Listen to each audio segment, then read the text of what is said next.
आपके घर की गरीबी दूर होगी, बहुत धनवान बनोगे तुम।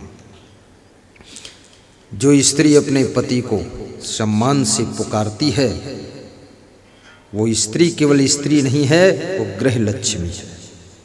और जो गृह लक्ष्मी है उसके घर में धन लक्ष्मी की कमी नहीं होती। और जो स्त्री अपने पति का अपमान करती है, गाली बकती है, उल्लुल जुल्लुल बात करती है, पति को धक्का मार देती है, ढकेल देती है, न जाने क्या गिलगिल गिलगिल टिलटिल टिलटिल बोलती रहती है, वो गृह लक्ष्मी नहीं है। ना ना ना ना, वो गृहिणी है। और वो पत्नी गृहिणी है और वो ग्रह लग जाएंगे, पति के ऊपर ग्रहण लगेंगे, कुछ होने वाला नहीं है, घर में ग्रहण लगेगा। इसलिए कृपया अपनी पत्नी को भी अपशब्द मत बोलिए, पति को भी गलत शब्द मत बोलिए। गम खा लो। जो भूल हो चुकी है उसको तो भूल जाओ, आज से नई जिंदगी की शुरुआत करो और इस बुद्धि को पूरा विकास में लगा दो।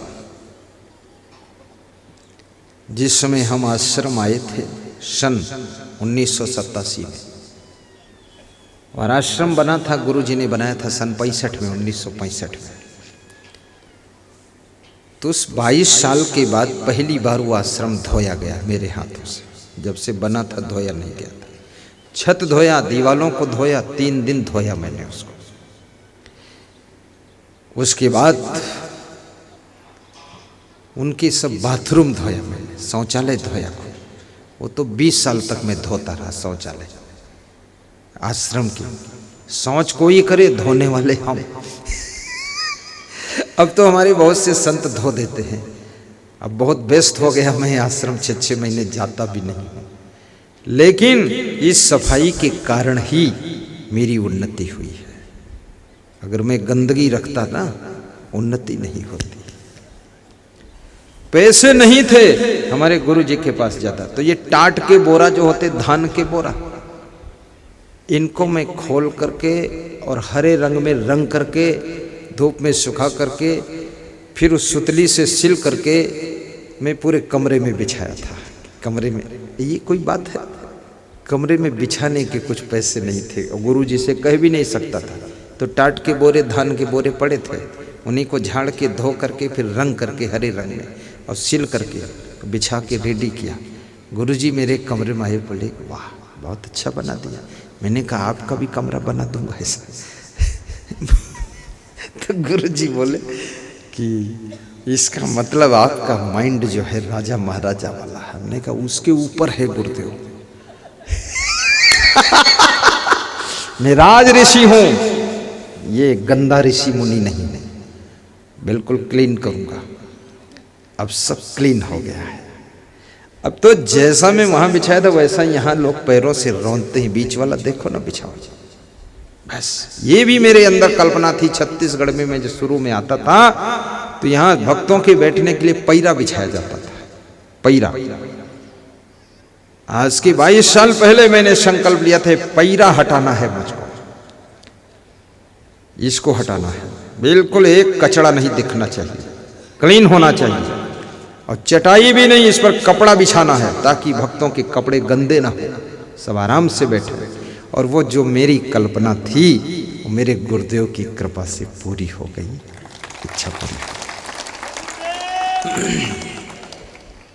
अभी और मेरे मन में विचार आया है इस साल कि सब श्रोताओं के लिए कुर्सियां लगवाऊंगा, ऐसा विचार, ताकि कुर्सी पे जो बैठ जाए तो उठे ना, क्योंकि उठेगा तो उसे डर है कोई दूसरा बैठ जाएगा तो फिर कहाँ बैठे। और जमीन में यदि तुम 2 घंटे बैठ सकते हो, कुर्सी पर 4 घंटे आराम से बैठ सकते हो। युग बदल रहा, जमाना बदल रहा है, विकास हो रहा है, देश का विकास हो रहा, सब विकास हो रहा, तो सत्संग में भी व्यवस्था का विकास होना चाहिए। इसका लेवल बढ़ जाएगा फिर फर्स्ट क्लास।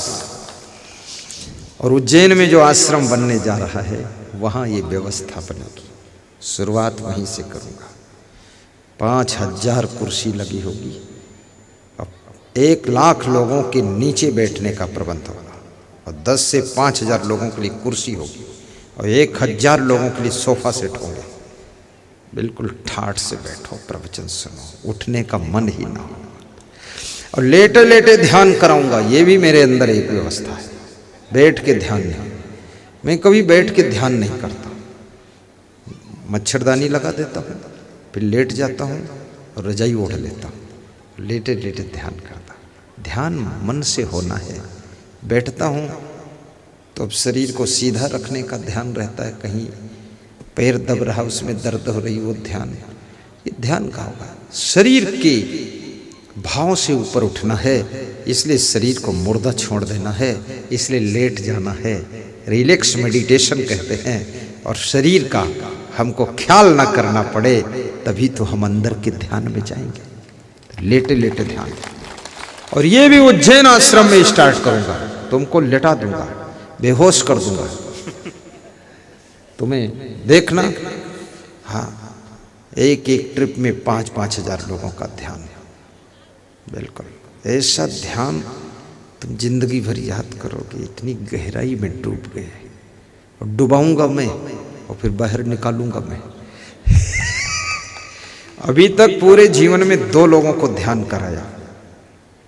अमेरिका के जगदीश भाई पटेल को ध्यान कराया, आजमगढ़ के इंजीनियर लल्लन तिवारी को ध्यान कराया। 2 ही आदमियों को ध्यान में डुबा दिया, बेहोश हो गए। 2 घंटे बेहोश पड़े रहे। मैं निकल गया बाहर। फिर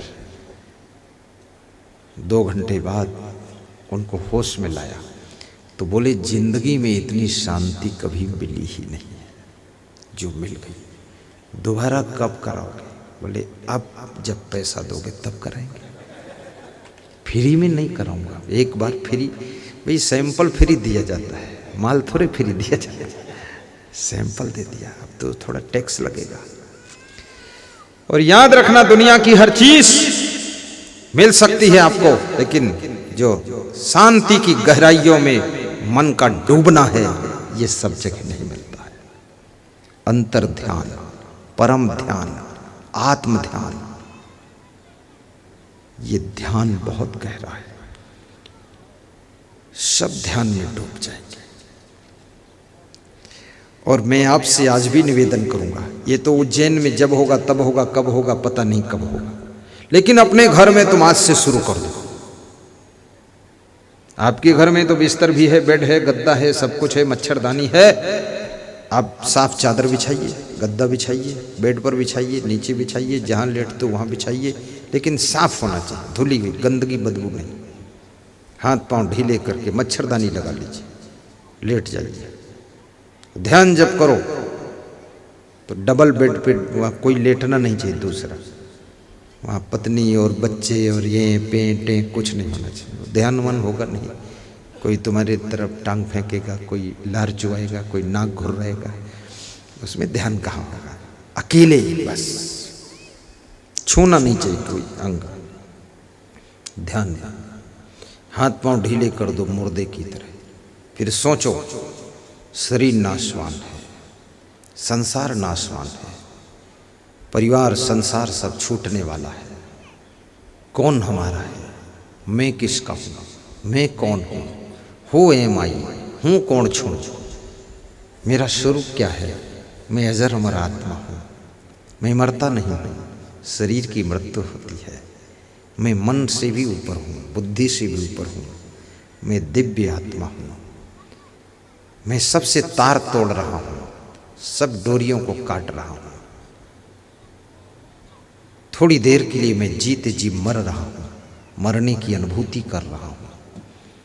गहरे ध्यान का अर्थ है कि मृत्यु का अनुभव हो जाना, मौत में से गुजर जाना, गहरा ध्यान। तुम्हारे शरीर का भी तुमको भान न रहे, तब समझो ध्यान हो रहा है। फिर नींद भी आ जाए, उसकी टेंशन मत करना। अगर ये शरीर सोना चाहता, सोने दो इसको। सुषुप्ति अवस्था, तुरीय अवस्था, महातुरीय अवस्था, इसको जाने दो, गहरे में जाने दो। और जब ध्यान करना तो सबसे बता देना, डिस्टर्ब ना करे, जगाए ना आपको, बोले कुछ मत। और ये ध्यान तभी लगेगा जब तुम सेटिंग सही करोगे। दरवाज़ा सही होना चाहिए, कुंडी लगी होनी चाहिए, आपके जानवर सही जगह बंधे होने चाहिए, गाड़ी सुरक्षित खड़ी होनी चाहिए। अन्यथा ध्यान में आते ही तुमको गाड़ी का ध्यान आएगा कि गाड़ी बाहर खड़ी है, कोई चोर न ले जाए, दरवाजे की कुंडी कमज़ोर है, कोई रात में घुस न जाए। नहीं नहीं, ये सब सेटिंग दिन में कर लो। दरवाज़ा सही लगाओ, कुंडी सही लगाओ, ताला मार दो, अंदर भी लेटरिन बाथरूम बनाओ, घर से बाहर न निकलना पड़े। रात भर कोई ना कोई दरवाज़ा खोलता ही रहेगा, चूंचा करता रहेगा, अंदर सेटिंग। और ध्यान जब आने लगेगा तुमको, क्रोध कम होने लग जाएगा, फिर तुम उस गहरी शांति में डूबोगे। तुम्हारा मन नहीं करेगा किसी से गुस्सा करूं, तुम्हारी इच्छा नहीं होगी कि अब किसी से उलझूं।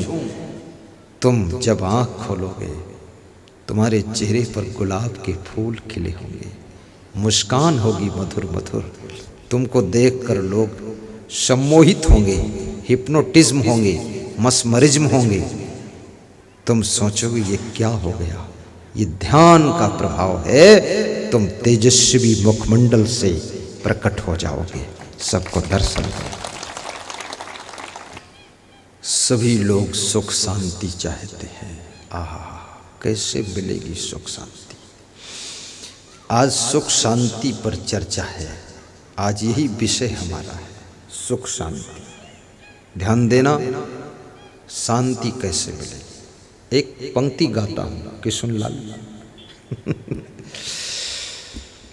सदा शांति रहती है समयता के पीछे, समयता न आती विषमता के पीछे। सदा शांति रहती है समयता के पीछे, समयता न आती विषमता के पीछे। सदा शांति रहती है समयता के पीछे, समयता न आती विषमता के पीछे।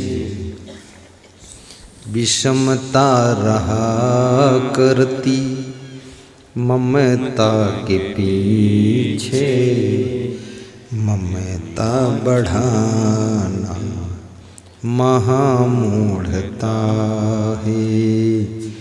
विषमता रहा करती ममता के पीछे, ममता बढ़ाना जय हो महामूढ़ता है। ममता बढ़ाना महामूढ़ता है। प्रेम करो परिवार से, लेकिन ममता मत करो। प्रेम करो संसार से, लेकिन ममता और आसक्ति मत करो। प्रेम करो पूरी दुनिया से, लेकिन मोह ना करो किसी से, क्योंकि मोह सकल व्याधिनि कर मूला, जेहि ते पुनि उपजै बहुसूला। मोह सकल व्याधिनि कर मूला, जेहि ते पुनि उपजै बहुसूला। मोह समस्त दुख की जड़ है। नास्ति मोह समो रिपुः, मोह से बड़ा कोई शत्रु नहीं है। मोह ही दुख देता है। कैसे? कोई परिवार किसी शहर में रहता था, शाम को परिवार में चर्चा हो रही थी। दो बेटे थे, माँ बाप थे। तो बाप ने कहा, बेटे एक मकान इस शहर में बिक रहा है 20 लाख रुपए का। कीमत तो उसकी 30 लाख है और 20 लाख का बिक रहा है। क्योंकि उसकी गरज है तो ले लो बेटा। तो बड़े लड़के ने कहा कि ले लूंगा पिताजी, आपकी आज्ञा है। बड़ा लड़का दूसरे दिन आया और अपने बाप से बताया कि पिताजी वो मकान ले लिया हूं जो आपने कहा था। ठीक है। शाम को दूसरे दिन बताया और पिता सवेरे देखने गया मकान। क्योंकि तुम उसी मकान के पड़ोस में रोज निकलते हो लेकिन उसको ठीक से तुम देखते नहीं। उसी गाड़ी के पड़ोस में तुम निकलते हो पर गाड़ी को देखते नहीं हो। लेकिन जब वो गाड़ी तुम्हारी हो जाती है, मकान तुम्हारा हो जाता है, तब तुम उसको ठीक से देखते हो। ये बहुत बड़ी बात है।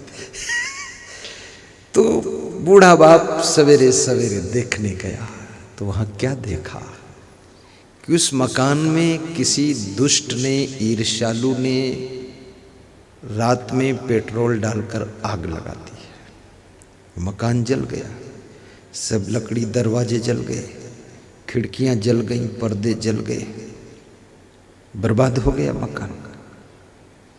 तो बूढ़ा बाप मकान के गेट के पास में बैठकर फूट फूट कर रोने लगा कि हम तो बर्बाद हो गए। 20 लाख चले गए। 30 लाख का मकान 20 लाख में खरीदा और 20 लाख का जलकर राख हो गया। अब 10 लाख का भी नहीं बिकेगा। देखो, प्रारब्ध अगर तुम्हारी साथ नहीं देती है तो तुम कितना दांव मारो वो सब फेल हो जाता है। भाग्य का खेल बहुत बड़ा होता है और भाग्य पुण्य कर्मों से ही बनता है, सत्कर्मों से बनता है। पूर्व जन्म में भी तुमने जो कर्म किए हैं उसी से भाग्य, दुर्भाग्य, सौभाग्य सब बनता है।